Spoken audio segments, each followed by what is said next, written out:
Hello बच्चों, कैसे हैं आप लोग। आज हम लोग बहुल आवेशों के कारण विद्युत बल पढ़ेंगे। इसके पहले हम लोगों ने कूलाम का नियम पढ़ा है। कूलाम के नियम में दो बिंदु स्थिर बिंदु आवेशों के बीच लगने वाले विद्युत बल के बारे में। अगर किसी निकाय में दो से अधिक बिंदु आवेश हों, 3 हैं, 4 हैं, 5 हैं और अधिक हैं, तो किसी एक आवेश पर लगने वाला कुल विद्युत बल कितना होगा उसे हम लोग इस प्रकार से निकालेंगे। इसे अध्यारोपण का नियम भी कहते हैं, अध्यारोपण का सिद्धांत भी कहते हैं।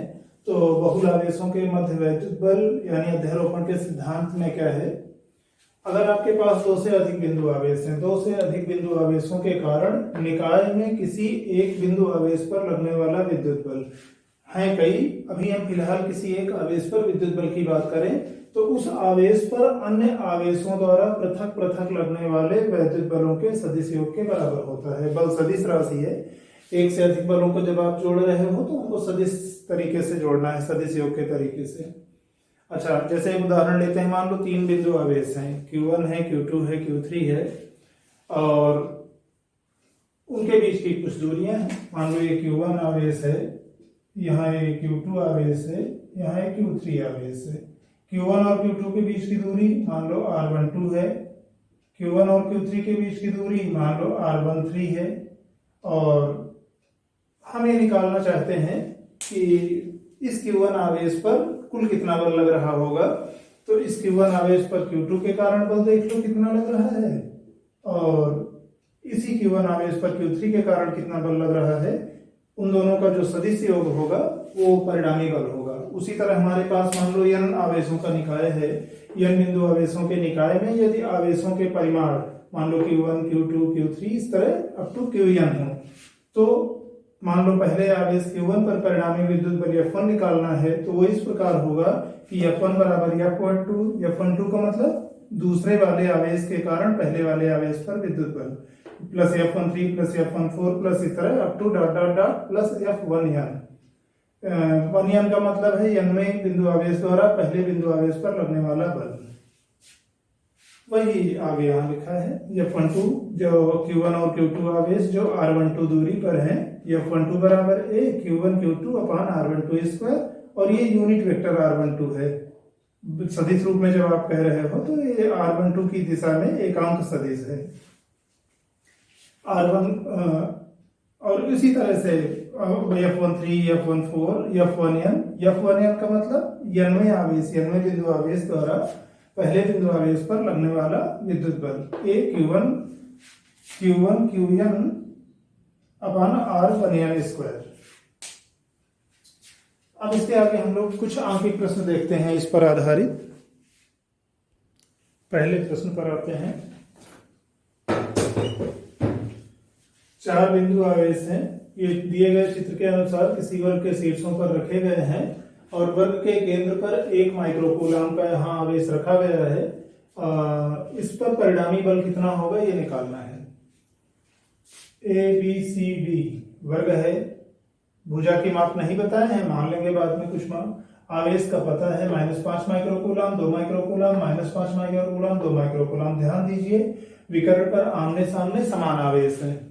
-5 माइक्रोकूलाम -5 प्लस 2 माइक्रोकूलाम प्लस 2 माइक्रोकूलाम, और यहाँ केंद्र पर रखे 1 माइक्रोकूलाम आवेश पर हमें विद्युत बल निकालना है।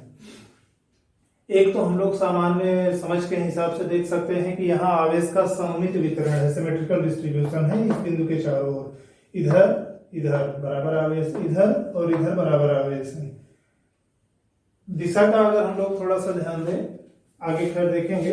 अभी दिशा में जैसे यहाँ धनावेश रखा है, यहाँ ऋणावेश रखा है, इस पर लगने वाला बल आकर्षण बल होगा, इसके कारण इसकी दिशा ये होगी।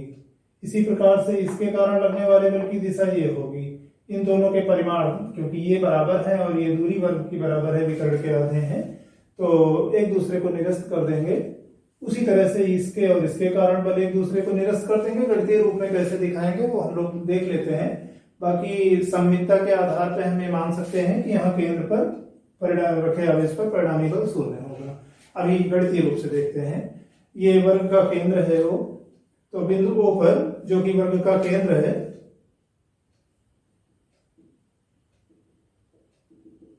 वर्ग के केंद्र बिंदु O पर परिणामी विद्युत बल ये वर्ग के सभी शीर्षों के कारण लगने वाले बलों का सदिश योग होगा। यहाँ जो भी आवेश रखे हुए हैं सबके कारण जो वहां बल लग रहा है सबका सदिश योग होगा। मान लो इस बिंदु O पर रखे आवेश पर लगने वाला परिणामी बल हम Fo कह रहे हैं, तो ये सदिश योग होगा। FOA का मतलब है O बिंदु पर लगने वाला बल A आवेश के कारण, A पर जो आवेश रखा है इसके कारण O पर लगने वाला बल FOA।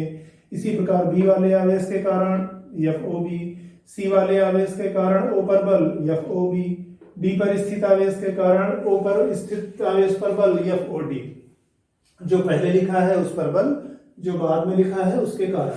अच्छा, वर्ग की भुजा नहीं दी हुई है, मान लेते हैं उसकी कुछ माप। मान लो वर्ग की भुजा अगर A है तो ये दोनों वर्ग के विकर्ण होंगे AC और BD। भुजा √2 होता है, A √2 हो जाएगा उस विकर्ण की लंबाई। और वर्ग के विकर्ण एक दूसरे को समद्विभाजित करते हैं, बराबर बराबर बांटते हैं। यानी यहाँ OA जितना होगा उतना ही OC होगा, जितना OB होगा उतना ही OD होगा। क्योंकि ये दोनों विकर्ण AC और BD बराबर हैं तो इनका आधा भी एक दूसरे के बराबर होगा। तो इसका मतलब OA, OB, OC, OD ये सभी विकर्ण का आधा A√2/2। 2 को आप वर्गमूल 2 गुणे वर्गमूल 2 लिख सकते हो, इसको आप ऐसे वर्गमूल 2 गुणे वर्गमूल 2 लिख सकते हो। 1√2 कट जाएगा तो 1√2 बचेगा। फिर चित्र के रूप में, ग्राफीय रूप में हम लोग देखते हैं कि बलों की दिशाएं क्या होंगी। पता है कि धनावेश एक दूसरे को प्रतिकर्षित करते हैं और ऋणावेश आकर्षित करते हैं, और विद्युत बल की दिशा दोनों बिंदु आवेशों को मिलाने वाली रेखा के अनुदिश होती है, कूलाम के नियम से हम लोग जानते हैं। अब A पर ऋणावेश स्थित है, A पर ऋणावेश है, O पर धनावेश है। यहां पर लगने वाले बल की दिशा इस ऋणावेश के कारण इस दिशा में होगी, FOA। उसी प्रकार से B पर धनावेश है, यहां भी धनावेश है, इस पर प्रतिकर्षण बल लगेगा, इसके कारण दिशा होगी इधर की ओर, FOB की। इसी प्रकार से C के कारण यहां ऋणावेश है, यहां धनावेश है, आकर्षण बल लगेगा इस दिशा में, FOC। और यहां पर धनावेश है, ये इस धनावेश को इस दिशा में बल लगाएगा तो ये हो जाएगी FOD की दिशा। इसी को हम लोगों ने अलग से यहाँ दिशा को दिखा लिया था। जानबूझकर इधर की तीर थोड़ा छोटी रखी थी FOB और FOD की, और OA और OC थोड़ा बड़ी है क्योंकि ये आवेश बड़े हैं, ये आवेश थोड़ा छोटे हैं, तो ये थोड़ा कम बल लगाएंगे, ये थोड़ा ज्यादा बल लगाएगा। अब ये तो दिशा का हो गया। ध्यान दीजिए FOB और FOD की दिशाएं एक दूसरे के विपरीत हैं। उसी प्रकार FOA और FOC की दिशाएं एक दूसरे के विपरीत हैं। अच्छा, A और C पर समान आवेश है, जितना A पर आवेश है उतना ही C पर आवेश है, और दूरी भी बराबर है। यहाँ 1 माइक्रोकूलाम, इसके लिए भी इसके लिए भी, यहाँ ये आवेश यहाँ ये आवेश, जो ये युग्म है वही ये युग्म है। जितना इसके कारण O पर बल लगेगा उतना ही C के कारण O पर बल लगेगा। तो वो हम लोग ऐसे लिख सकते हैं कि FOA का परिमाण FOC के परिमाण के बराबर होगा, पर दिशाएं विपरीत हैं। FOA इस दिशा में, FOC इस दिशा में। वेक्टर रूप में कहें तो दोनों के बीच में माइनस चिन्ह आ जाएगा बराबर के साथ साथ। इसको इधर ला के जोड़ के आप ऐसे लिख सकते हो कि FOA प्लस FOC बराबर 0। इसी प्रकार से आप B और D के लिए देख सकते हो। B के कारण O पर लगने वाला बल FOB और D के कारण O पर लगने वाला बल FOD, इन दोनों के परिमाण भी बराबर होंगे, दिशाएं विपरीत होंगी। वेक्टर रूप में आप ऐसे लिख सकते हो, इधर ले आएंगे तो FOB प्लस FOD बराबर 0। ये इन दो बलों का योग 0 होगा, ये एक समीकरण। FOB और OD का योग 0 होगा, तीसरा समीकरण। समीकरण 2 और समीकरण 3 को जोड़ दीजिए तो FOA plus FOB plus FOC plus FOD, इन सभी का जोड़ 0 होगा। और समीकरण 1 में हमने कहा था कि जो परिणामी बल है वो इन्हीं चारों के जोड़ के बराबर होगा। इसका मतलब परिणामी बल 0 होगा। अतः वर्ग के केंद्र पर 1 माइक्रोकूलाम आवेश पर परिणामी बल 0 होगा, जो शीर्ष के सभी 4 आवेशों द्वारा लग रहा है। इसके बाद हम लोग आते हैं अगले दूसरे प्रश्न पर आते हैं।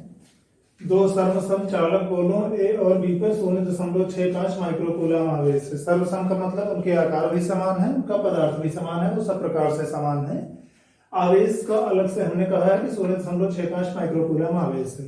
तीसरा सर्वसम अनावेशित गोला C, तीसरा गोला भी है उसी तरह से, लेकिन यहाँ एक शब्द है अनावेशित, यानी उस पर पहले से कोई आवेश नहीं है। तो ए, बी और सी तीन एक आकार के और एक ही पदार्थ के बने गोले हैं। ए और बी पर इतना धनावेश है और सी गोला अभी अनावेशित है, उस पर कुल आवेश की मात्रा 0 है। अब इस तीसरे गोले को पहले तो ए गोले के साथ संपर्क में लाया जाता है, फिर वहां से हटा करके बी गोले के संपर्क में लाया जाता है और अंत में दोनों से हटा लेते हैं। फिर ए और बी गोले अगर अब 50 सेंटीमीटर दूर रखे हों तो उनके बीच कितना विद्युत बल कार्य करेगा ये निकालना है। प्रश्न एक बार फिर से ध्यान से देखते हैं। ए, बी और सी तीन गोले हैं, एक जैसे आकार के हैं, एक ही पदार्थ के बने हैं, यानी आप उनको स्पर्श कराएंगे तो आवेश उनमें बराबर रूप से बटेगा। ए और बी पहले आवेशित हैं, सी पर तीसरे गोले पर कोई आवेश नहीं है। पहले आप सी गोले को ए गोले के साथ संपर्क में लाते हो तो वहां हम आवेश निकाल लेंगे कि आवेश पड़ने के बाद ए और सी पर कितना बचा। फिर उसके बाद तीसरे गोले को पहले ए गोले के संपर्क में तीसरे को लाते हैं, फिर तीसरे को एक से स्पर्श कराने के बाद बी गोले के संपर्क में लाते हैं और फिर से आवेश बटेगा।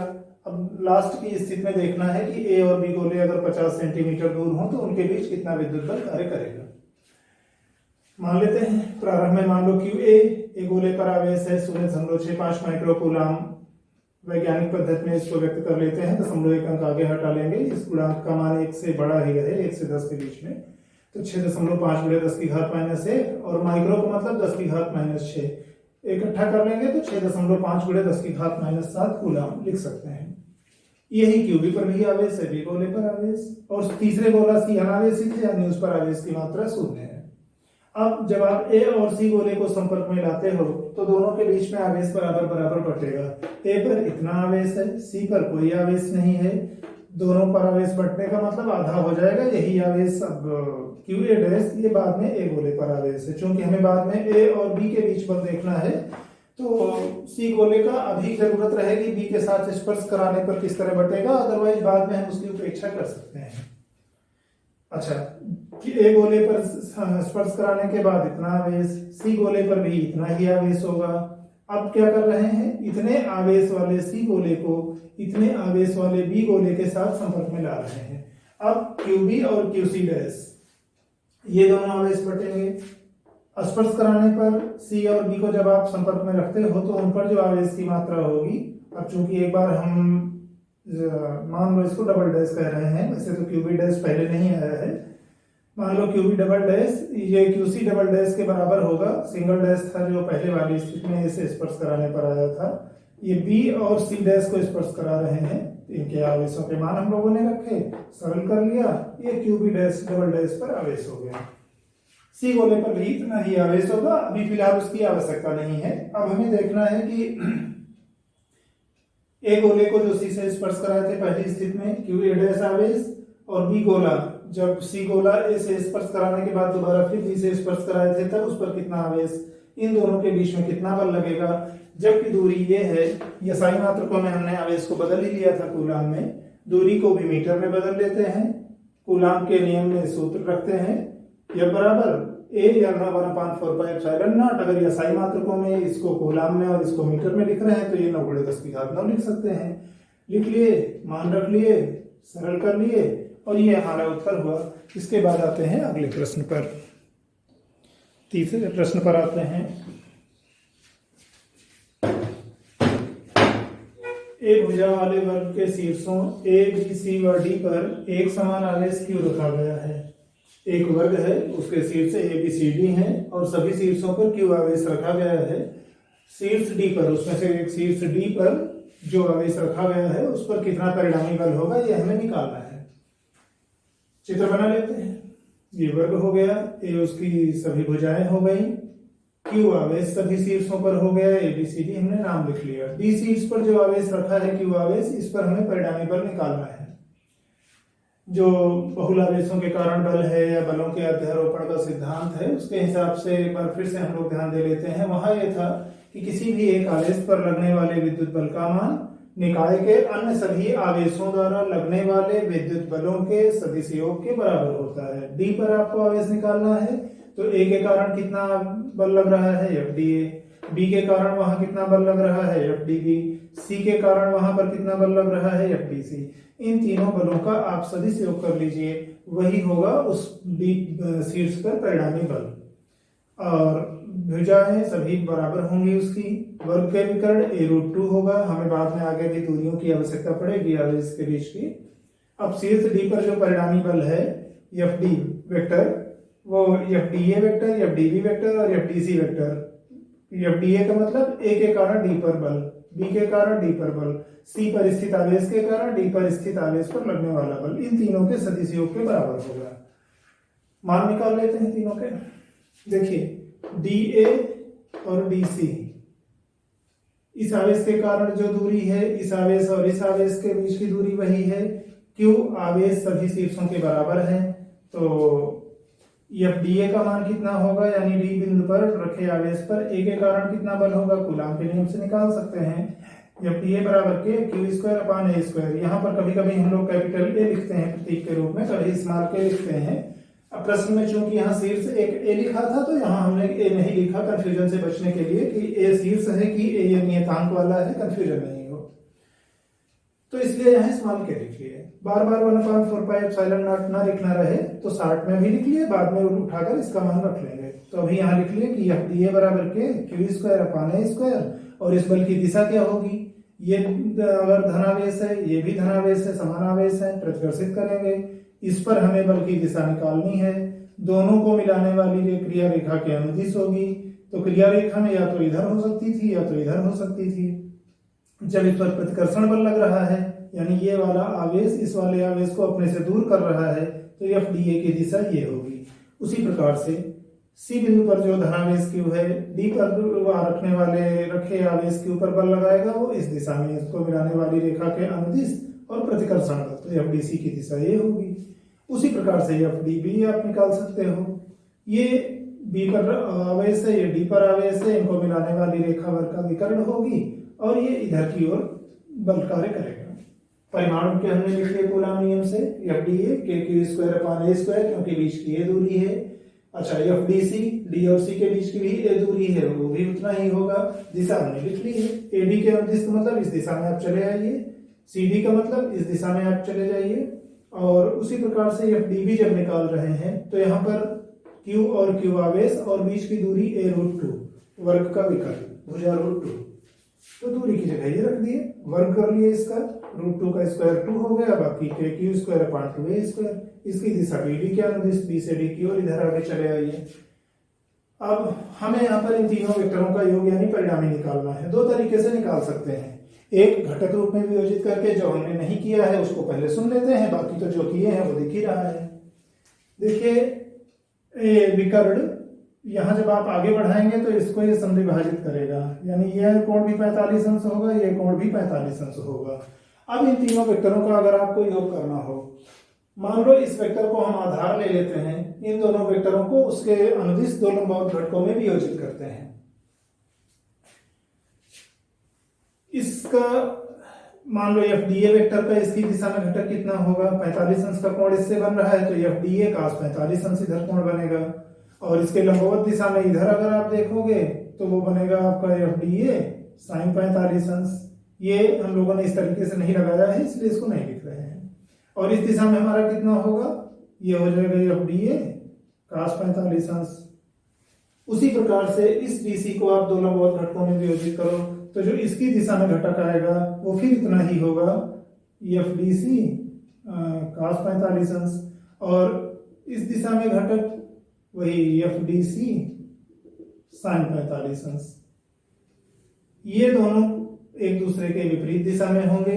FDC और FDA के परिमाण बराबर हैं, यहां से आप देख सकते हो, तो ये एक दूसरे को कैंसिल आउट कर देंगे, और परिणामी बल हमारा जो होगा वो FDB जो इसके कारण था, और प्लस इन दोनों का जो इस दिशा में घटक था। FDC और FDA बराबर है, मान लो ये दोनों F हैं, तो ये हो जाएगा 2F, और cos 45 अंश का मान आप रख लिए, तो यहां से आ जाता है F√2। दो ऊपर है, दो नीचे। ये एक तरीका था जिससे हमने इसे नहीं लगाया है। हम लोगों ने कैसे लगाया है, गणितीय रूप से। अभी यहां आप देखिए FDC और FDA एक दूसरे के लंबवत हैं, परिमाण में बराबर हैं दोनों के। यहाँ से आप देख सकते हैं जो वेक्टरों के योग का कोज्या नियम है, ए और बी दो वेक्टर हैं, उनके बीच का कोण अगर थीटा हो तो परिणामी का मान, परिमाण हम केवल बात कर रहे हैं, बी दिशा में लिखे हैं, A square plus B square plus 2ab cos theta. Theta का मान 90 अंश, दोनों वेक्टर लंबवत हैं। ये पद आपका cos थीटा cos 90 अंश शून्य हो जाएगा, तो ये पद आपका हो जाएगा 0। तो लंबवत होने पर ए और बी वेक्टर अगर लंबवत हैं तो उनका परिणामी r इतना होगा। अच्छा, यहाँ पर ए और बी की जगह FDC और FDA हैं, दोनों के परिमाण बराबर हैं, मान लिया हमने उनको F कह रहे हैं। अच्छा, FDA और दूसरी FDC को भी FDA कहें, तो ये इतना हो जाएगा 2FDA स्क्वायर, वर्गमूल के बाहर लेंगे तो वर्गमूल 2, तो यानी FDC प्लस FDA आपका FDA√2 हो गया। अब समीकरण 1 यहाँ जो था कि इन तीनों का योग हमारा ये परिणामी होगा, उसमें आप ये मान रख दिए। अभी इसको फिर से आप रिग्रुप कर सकते हैं इस तरह से कि FDA FDC एक साथ कर लिए, FDB एक साथ, इसका मान यहाँ से रख लिए, FDA√2 आ गया यहाँ से, प्लस FDC। फिर दिशा में ध्यान दीजिएगा, दिशा ये दोनों बराबर परिमाण के वेक्टर हैं, लंबवत हैं, इनको मिलाने इनका परिणामी इनके मध्य से जाएगा, इनके कोण को समद्विभाजित करेगा, यानी 45-45 अंश पे, तो उसकी दिशा वही होगी। FDC और FDA के परिमाण की दोनों का जब योग करोगे तो दिशा वही होगी जो FDB की है।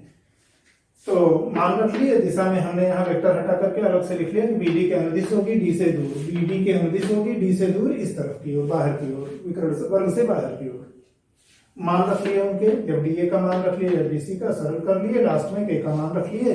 अच्छा, यहाँ से अगर हम लोग निकालते हैं तो देखिए आप 60 में दो लंबवत घटकों में बांटते तो ये दोनों घटक एक दूसरे को कैंसिल कर देते। इसका इस दिशा में घटक FDC cos 45 अंश, इसका FDA cos 45 अंश, दोनों के मान बराबर जुड़ जाते तो F√2 आता। यहाँ से भी वही F√2 ही आ जाता, ये वाला, तो यहाँ सीधे वैसे आ जाते। तो दो तरीके से, चाहे आप घटक रूप में वियोजित करके लगा लेते, चाहे आप वेक्टरों के योग के कोज्या नियम से। तो अभी हम लोगों ने फिलहाल इस एक तरीके से।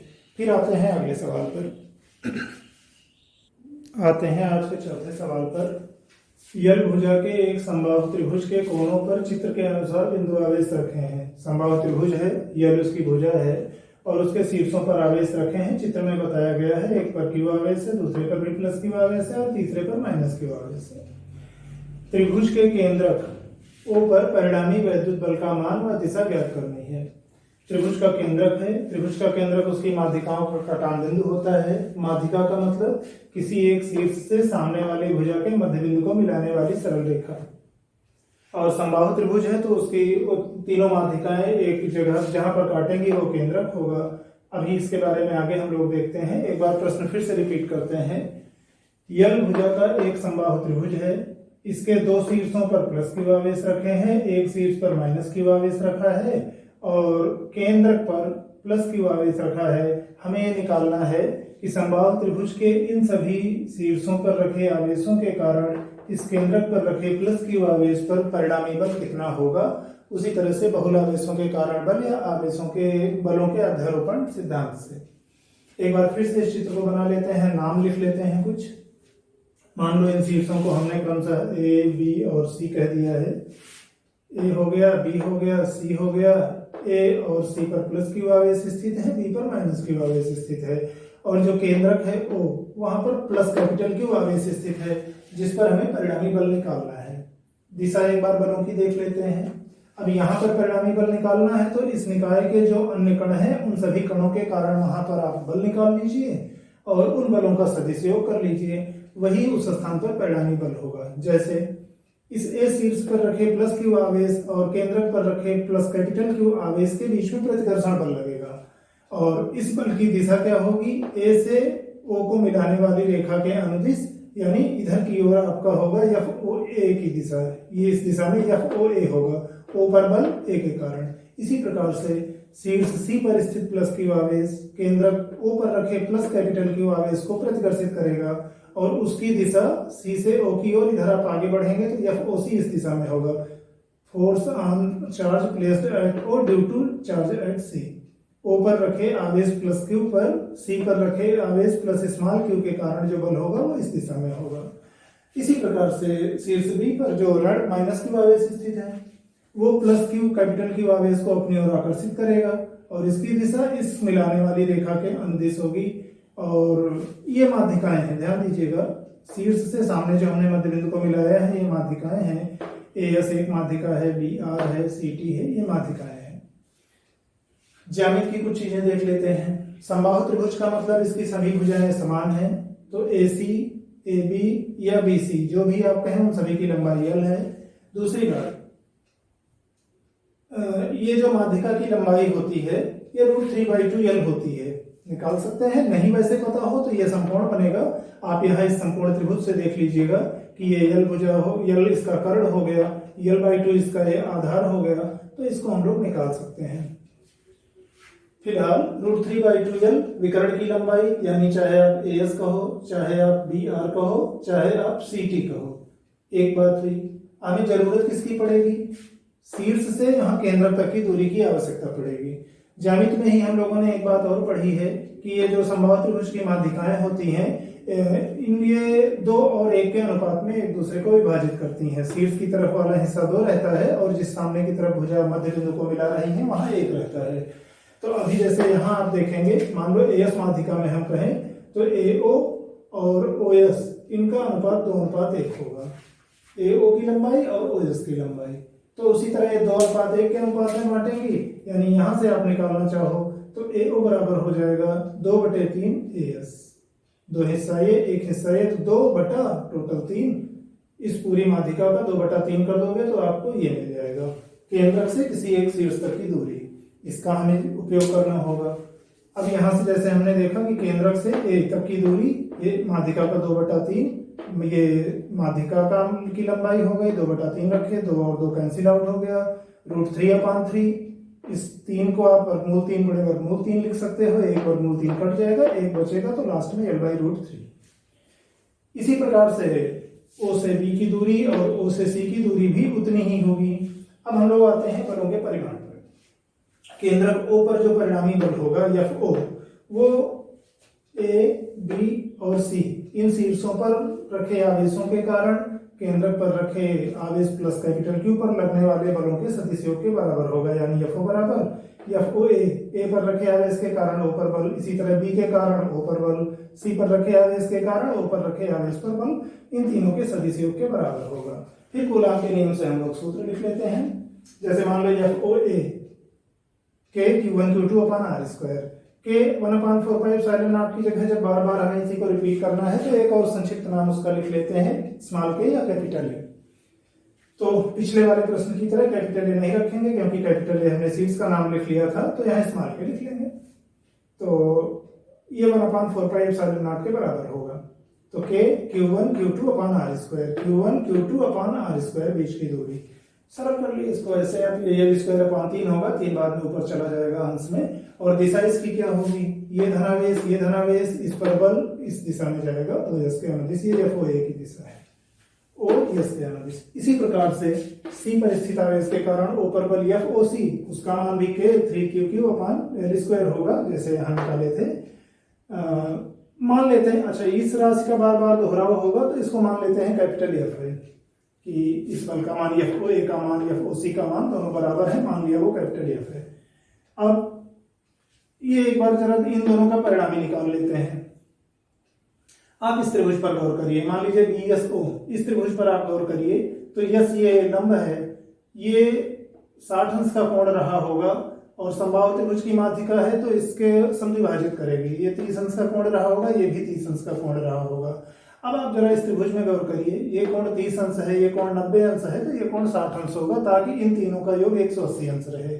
उसी प्रकार से त्रिभुज BTO में भी आपका ये कोण 60 अंश होगा, यानी ये 60 अंश, ये 60 अंश, दोनों मिला के इन दोनों के बीच का कोण FOA और FOC के बीच का कोण 120 अंश होगा।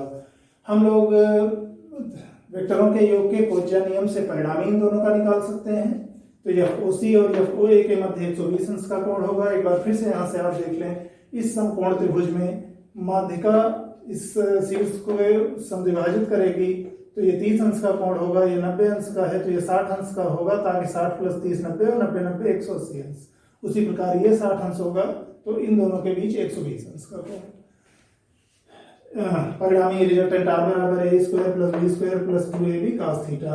अब ए और बी दोनों एफ है, ए मतलब एक एफ ओ सी एफ है और एफ ओ ए ये भी उतना ही है, एफ ही है। तो F square plus 2 F into cos 120 अंश का मान -1/2 रखे, सरल किए तो यह 2f स्क्वायर, ये हो जाएगा -f स्क्वायर, बचेगा f स्क्वायर, उसका वर्गमूल f। दिशा इसकी क्या होगी, ज्यामिति से सममितता के आधार पर कुछ जगह हम लोग गैस कर सकते हैं।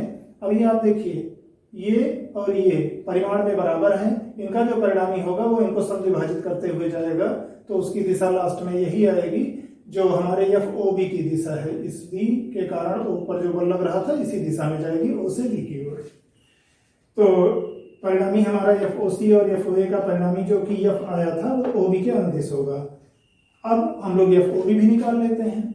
इस ऋणावेश के कारण इस प्लस क्यू आवेश पर बल, उसी तरह कूलाम के नियम से के Q1 Q2, अच्छा माइनस चिन्ह हमने नहीं रखा है, दरअसल दिशा साथ में अलग से हम लोगों ने लिख लिया है किससे किसकी ओर है, तो यहाँ पर हम केवल परिमाण लिखेंगे। तो क्यू स्क्वायर और दूरी वही है जो पिछली बार थी, L/√3, तो यानी परिमाण वही आएगा जो एफ था, तो एफ ओ बी भी आपका एफ ही होगा और इसकी दिशा ओ बी के अनुदिश होगी। संयोग से यही दिशा इन दोनों वेक्टरों एफ ओ ए और एफ ओ सी के परिणामी की भी थी। तो अब इन तो F O A plus F O सी जो एफ के बराबर था और एफ ओ बी वो भी एफ के बराबर है, दिशा दोनों की समान है। एक ही दिशा के वेक्टरों को आप सीधे सीधे जोड़ सकते हो, परिणामी उसी दिशा में होगा जिस दिशा में वो वेक्टर थे। तो इसने का मान एफ, इसका भी मान एफ, मान रखे, जोड़ लिए और दिशा वही है जो इन दोनों वेक्टर एक दिशा में थे, तो इनके परिणामी की भी वही दिशा होगी। एफ का मान हमने रख लिया। तो अच्छा, F O A plus F O B plus F O C, यहाँ समीकरण 1 से आप देखिए ये एफ ओ के बराबर था। एफ ओ का मतलब ओ बिंदु पर रखे प्लस क्यू आवेश पर लगने वाला कुल बल उसके बराबर था। तो इतने की जगह हम लोग एफ ओ लिख सकते हैं, ये ऊपर परिणामी बल है, मान रख लिए, इतना आया और बस मान रख के सरल कर लिए। आज के लिए फिलहाल इतना, कल शेष भाग।